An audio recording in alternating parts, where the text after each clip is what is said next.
नमस्कार, मैं गौरव जोशी, श्रीमती मोहरी देवी तापड़िया गर्ल्स कॉलेज जसवंतगढ़ के इस यूट्यूब चैनल पर आपका हार्दिक स्वागत करता हूं। हम पढ़ रहे हैं व्यावसायिक सांख्यिकी और व्यावसायिक सांख्यिकी में हम पढ़ रहे हैं सूचकांक भाग 3 सूचकांकों की अपस्फीति डिफ्लेटिंग ऑफ इंडेक्स नंबर्स। सूचकांकों की अपस्फीति में हम पढ़ते हैं कि प्रति व्यक्ति मौद्रिक आय तो बढ़ रही है, लेकिन उस हिसाब से जीवन स्तर में सुधार नहीं हो रहा, बल्कि जीवन स्तर में गिरावट आ रही है। इसका कारण यह है कि महंगाई जिस अनुपात में बढ़ती है उस अनुपात में मौद्रिक आय में बढ़ोतरी नहीं हो रही। तो मूल्य स्तर में परिवर्तन के आधार पर मौद्रिक आय या मजदूरी से वास्तविक आय ज्ञात करना ही सूचकांकों की अपस्फीति कहलाता है। तो इससे रिलेटेड एक प्रैक्टिकल क्वेश्चन सोल्व करेंगे। क्वेश्चन इस चैप्टर का दूसरा क्वेश्चन है, नीचे एक अध्यापक की वार्षिक आय तथा जीवन निर्वाह सूचकांक दिए गए हैं। 2009 के आधार पर वास्तविक आय के सूचकांक ज्ञात कीजिए। वास्तविक आय ज्ञात की जाती है, वास्तविक आय सूचकांक ज्ञात किए जाते हैं सूचकांकों की अपस्फीति में। मूल्य स्तर में जो परिवर्तन हो रहे हैं, मूल्य स्तर में परिवर्तन के आधार पर मौद्रिक आय या मजदूरी से वास्तविक आय ज्ञात करना ही सूचकांकों की अपस्फीति कहलाती है। तो वास्तविक आय के सूचकांक ज्ञात करने हैं। तो वास्तविक आय का सूचकांक real income index, real income index ज्ञात करने के लिए हम real income of current year, चालू वर्ष की वास्तविक आय में real income of base year, जिस वर्ष को आधार माना है सूचकांक ज्ञात करने के लिए, उस वर्ष की आधार वर्ष की रियल इनकम का भाग लगाकर 100 से गुणा कर देते हैं। तो real income index numbers, real income index ज्ञात करने के लिए real income of current year upon real income of base year into 100। अभी रियल इनकम कैसे ज्ञात की जाती है? रियल इनकम, तो हमने बात की थी कि रियल इनकम जो आय प्राप्त हो रही है उस आय को मूल्य स्तर में होने वाले परिवर्तनों के आधार पर हम उस आय से वास्तविक आय ज्ञात करते हैं। तो real income is equal to income upon cost of living index जो आय प्राप्त हो रही है उस आय में जीवन निर्वाह सूचकांक का भाग लगाकर 100 से गुणा करने पर वास्तविक आय ज्ञात हो जाती है, रियल इनकम ज्ञात होती है। तो पहले हम रियल इनकम ज्ञात करेंगे और रियल इनकम के आधार पर रियल इनकम इंडेक्स नंबर्स ज्ञात करेंगे, वास्तविक आय के सूचकांक ज्ञात करेंगे।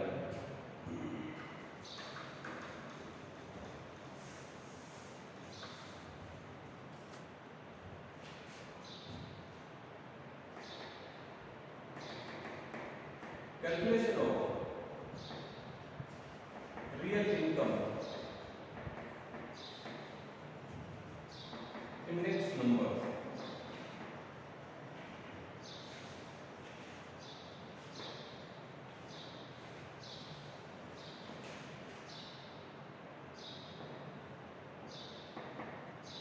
दो 2009 से लेकर 2015 तक के वर्ष दिए गए हैं।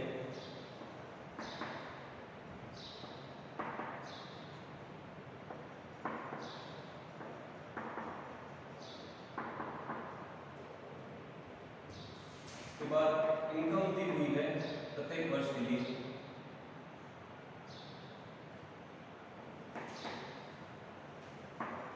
पैंसठ, 70, 75, 80, 90, 100 और 120। तो एक अध्यापक की वार्षिक आय तथा जीवन निर्वाह सूचकांक दिए गए हैं। तो 2009 से लेकर 2015 तक वर्ष दिए हुए हैं और इन वर्षों की इनकम दी हुई है और इन वर्षों के जीवन निर्वाह सूचकांक भी दिए गए हैं। तो प्रत्येक वर्ष जीवन निर्वाह सूचकांक में बढ़ोतरी हो रही है, यानी कि मूल्य स्तर में परिवर्तन हो रहा है लेकिन उस हिसाब से उस अनुपात में आय में बढ़ोतरी नहीं हो रही। तो हमको जो है वास्तविक आय ज्ञात करनी है। कॉस्ट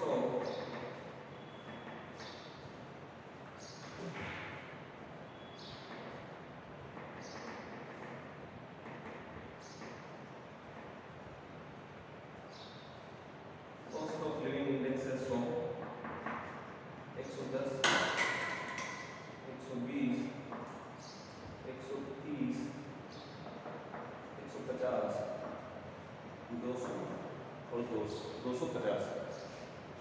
प्रत्येक वर्ष मौद्रिक आय में बढ़ोतरी हो रही है, लेकिन साथ ही साथ मूल्य स्तर में भी परिवर्तन हो रहा है। तो जो वास्तविक आय है वो जो इनकम प्राप्त हो रही है उस इनकम से कम है, यानी कि महंगाई में बढ़ोतरी होने से वास्तविक आय घट जाती है। तो प्रत्येक वर्ष जीवन निर्वाह सूचकांक में बढ़ोतरी हो रही है। इस वजह से जो मौद्रिक आय में बढ़ोतरी हो रही है वो एक्चुअल में वास्तव में बढ़ोतरी नहीं हो रही, बल्कि मौद्रिक आय कम हो रही है, मौद्रिक आय में कमी आ रही है। इसलिए हमको वास्तविक आय ज्ञात करनी है। तो वास्तविक आय ज्ञात करते हैं रियल वेजेज। रियल वेजेज हम ज्ञात करते हैं इनकम में हम कॉस्ट ऑफ लिविंग इंडेक्स का भाग लगाकर 100 से गुणा कर देते हैं।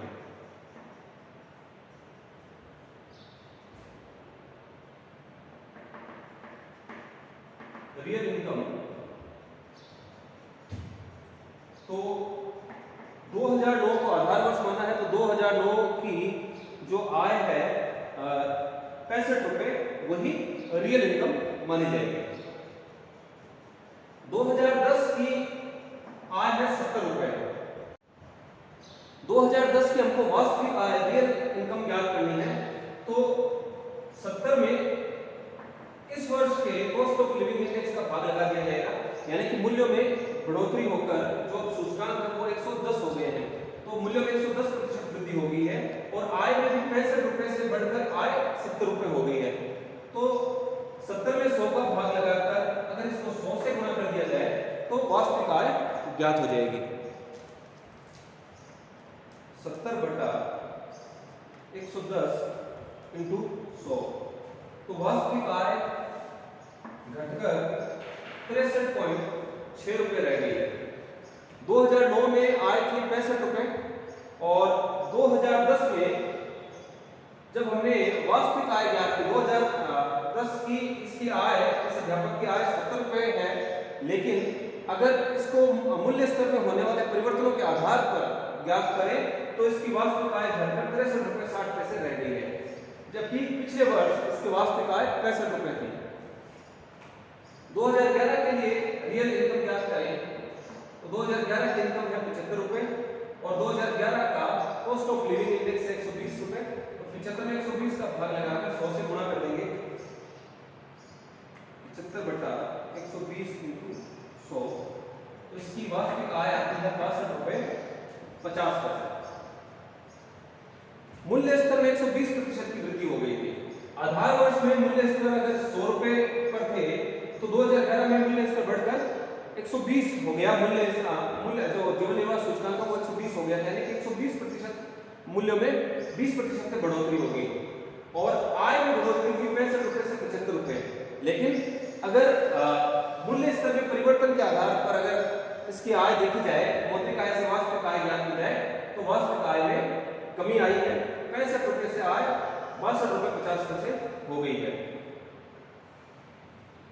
इसी प्रकार प्रत्येक वर्ष के लिए रियल इनकम ज्ञात करनी जाएगी, वास्तविक आय ज्ञात करनी जाएगी। तो 80 बटा 130 इंटू 100,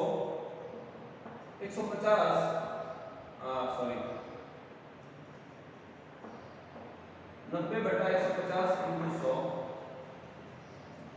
100 बटे 200 इंटू 100 और 2015 के लिए 2015 की आय 120 और सूचकांक है 250। 120 बटा 250 इंटू। तो इस प्रकार से प्रत्येक वर्ष के लिए वास्तविक आय ज्ञात करी जाएगी। 80 बटा 130 ये आता है 61.5 90/150 इंटू 100 60 100/200 इंटू 100 50 और 120/250 इंटू 100 48। तो क्वेश्चन में जो अध्यापक की आय दी गई है प्रत्येक वर्ष के लिए, उस आय में प्रत्येक वर्ष बढ़ोतरी हो रही है। 65 70 75 80 90 प्रत्येक वर्ष बढ़ोतरी हो रही है, लेकिन साथ ही साथ महंगाई में भी बढ़ोतरी हो रही है। जीवन निर्वाह सूचकांक भी बढ़ रहा है। तो जीवन निर्वाह सूचकांक के आधार पर, यानी कि मूल्य स्तर में होने वाले परिवर्तनों के आधार पर मौद्रिक आय से जब वास्तविक आय ज्ञात करते हैं तो वो सूचकांकों की अपस्फीति कहलाती है। यानी कि मुद्रा स्तर मूल्य महंगाई में परिवर्तन हो रहा है तो वास्तविक आय घट रही है। जो आय है मौद्रिक आय में बढ़ोतरी दिखाई दे रही है यहाँ पर, लेकिन अगर इसको मूल्य स्तर के आधार पर ज्ञात किया जाए तो जो वास्तविक आय प्रत्येक वर्ष घट रही है। अब रियल इनकम के आधार पर हम रियल इनकम इंडेक्स नंबर्स ज्ञात करेंगे, वास्तविक आय के सूचकांक ज्ञात करेंगे।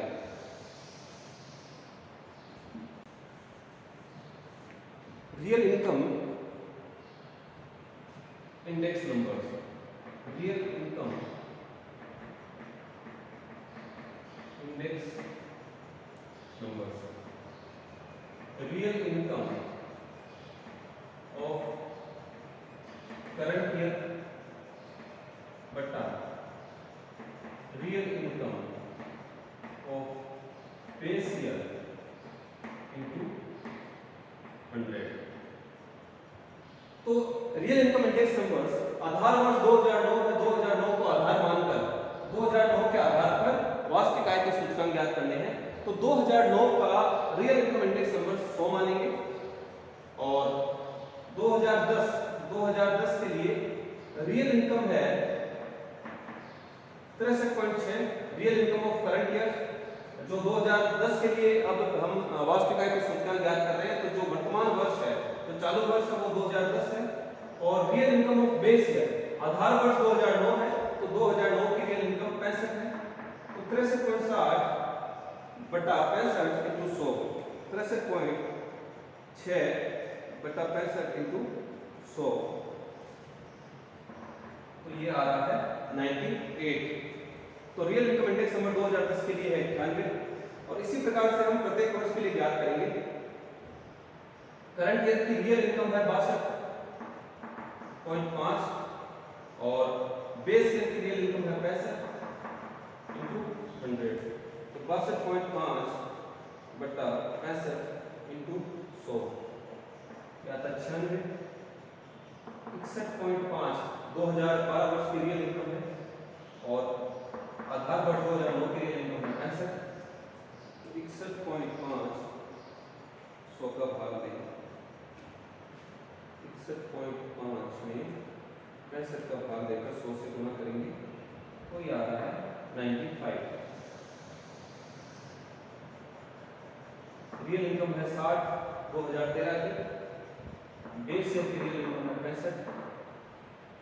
60 में 65 का भाग लगाकर 100 से गुणा करेंगे तो ये आता है 92। इन इंडेक्स नंबर्स को राउंड ऑफ कर रहे हैं।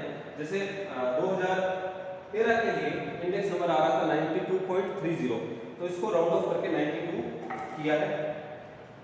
2014 की रियल इनकम है 50, बेस ईयर की रियल इनकम है 65, तो 50 में 65 का भाग लगाकर 100 से गुणा करने पर आ रहा है 76.92, जिसको हम 77 लिखेंगे, राउंड ऑफ कर देंगे। और 2015 के लिए रियल इनकम है 48 और बेस ईयर की रियल इनकम है 65, तो 48 में 65 का भाग लगाकर 100 से गुणा करेंगे तो ये आता है 73.84, तो इसको 74 कर देंगे। तो इस प्रकार से वास्तविक आय के सूचकांक हमने ज्ञात किए हैं। तो आज की क्लास में इतना ही। मैं आशा करता हूं कि आज की क्लास में हमने जो क्वेश्चन सॉल्व किया है वो आपको अच्छे से समझ में आया होगा। इस वीडियो को लाइक कीजिए, शेयर कीजिए, हमारे YouTube चैनल को सब्सक्राइब कीजिए। धन्यवाद।